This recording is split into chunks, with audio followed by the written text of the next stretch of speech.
welcome back to another Gold, Silver and Crystal battle, and this one is the other one I had against Deuce, one of those battles that we had last year, and this is a PU match. And in second generation there is no PU list, no official Smogon PU list, but we made this up with those Pokemon that barely see play, and it's pretty fun as it turns out. So let's go. So I'm leading here with the Aipom, and he leads with a Citra. Now Aipom under the normal circumstances usually it's used as a baton passer, but since this is PU, a lot of Pokemon are understated. I decided to try out a more mixed Aipom with some attacks and some Toxic, because Toxic helps up to cover those types that he cannot hit with his moves, and some chip damage here and there. And here I make a risky switch to Yihi Onix against his Graveler, because I suspected he would go for the Rock Slide instead of the EQ, and luckily he did. And now since Onix outspeeds Graveler, he might want to switch, but I still went for the safe Earthquake. I don't want to predict at this early stage of the game. And in comes an Ivysaur. Now Ivysaur has enough bulk, even though being understated. Has still enough bulk to take an EQ from Onix. And Onix attack is not that great, honestly. So here I have to switch. I don't want to get one-shotted by Razor Leaf. And Beedrill is a relatively safe switch. I also have the Miracle Berry on Beedrill, so if he went for the Sleep Powder there, I would have just woken up. But since he went for, I still have my Miracle Berry intact, I decided here to just go for the aggressive play and set up a Swords Dance. Now in comes the Graveler. I know Rock Slide will hurt, but he might want to Wobble Predict and go for EQ, since the last time he set this Graveler in, I switched to Onix, so I decide to stay in and go for a substitute to see if is going to attack or just switch. But he attacks with EQ, so my suspicions were correct. And now I decided to just go for another aggressive play and go for the HP Ground. And I was confident he would go for a second Earthquake, and luckily he did. So he was really he was predicting my Onix to come back in, and now he's low enough health so I can finish him off with another HP Ground. And if he switches out to something, still some damage I will do to that, but he will let his Gravel go down. And now he will bring in his next answer to Beedrill, which is a Togetic. Now I'm still faster than Togetic, so I'm just trying to get as much damage as I can. No point in switching out. Beedrill is weakened, and without a Swords Dance she cannot do too much damage, so might as well use the Swords Dance that I have and deal damage to the Togetic. And now I bring in Magcargo. Togetic went for Hidden Power, which turns out to be Hidden Power Water, and the critical hit just one-shots me, and Magcargo didn't do anything because of that. I did the calcs afterwards, and if it wasn't for the crit, Magcargo would have survived, but still. And I tried to give Magcargo some use, but unfortunately he didn't have a chance. So I'm bringing in Aipom again, and just went for the return.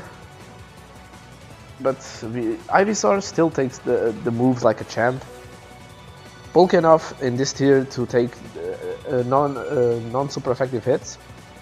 And now he uses Synthesis to recover all of his HP.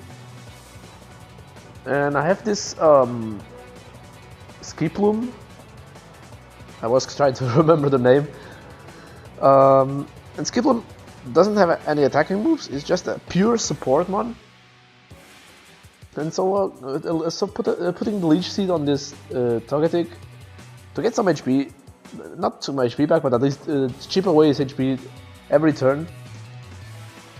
And now I went for the Encore to lock him into his move, but he probably predicted that. I don't know if he did, or if he just wanted to get rid of the Leech Seed. Switched to Ivysaur. And now I'm considering also switching out since this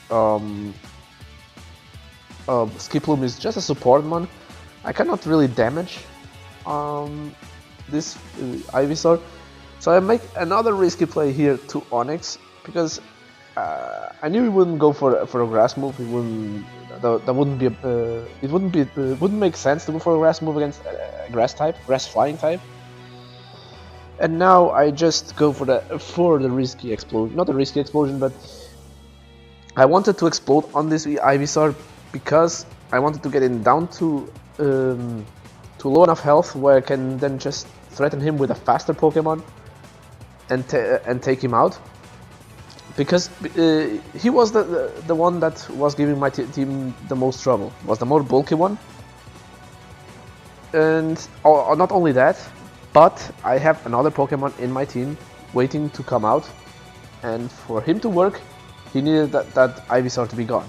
Since it's gone, now I just will let my Aipom just go down to Charmeleon's moves. While doing as much damage as I can with this HP ground, because I have to bring in my next Pokemon without taking any damage on the switch in. So I have to sack one thing to do so. So Aipom down, and here comes the Poliwhirl. And if you are a long-time watcher of my channel, you know that in UU matches I tend to use Politoed. And one of the most iconic set I used with Politoed is the Belly Drum one. So in this tier I decided to use Poliwhirl with that same set. With a couple of differences here and there, but the core is there. Lovely Belly Drum and Lovely Kiss to get some status. So I set up the Belly Drum and I started sweeping through his team. Poliwhirl outspeeds everything on his team. So even though I don't have, it doesn't get max attack after the Belly Drum, I'm in a good position since I outspeed everything and I can just sleep any Pokemon that I consider a threat. That's what I did with this Seadra. And unfortunately he tried to sleep talk, but he wakes up on the first turn. That was very unfortunate for him. So another turn will take him out. And now in comes the Dragonair. And here I was like, well, one return won't take him out probably, and but he hits the Thunder and he gets the Paralysis. The Paralysis doesn't matter because, as you're gonna see here, he has Extreme Speed, but that was so close. Poliwhirl almost swept his entire team. But I was debating if I should have went for the Lovely Kiss or just go for the return. I think I was confident that the return might take him out, and I was also fearing that the Lovely Kiss could have missed since it's a 75% accurate move. And ultimately, I decided to just risk it with a return. In hindsight, going for the Lovely Kiss might have been the better play, but oh well. That's what happened, and it was an amazing game. I hope all of you enjoyed watching it. I definitely enjoyed playing it with you. So definitely check out Yu's channel, and if you are curious about this list we made up, it's in the description. I'll link it. And thank you for watching. I'll see you in the next one. Peace. Take care.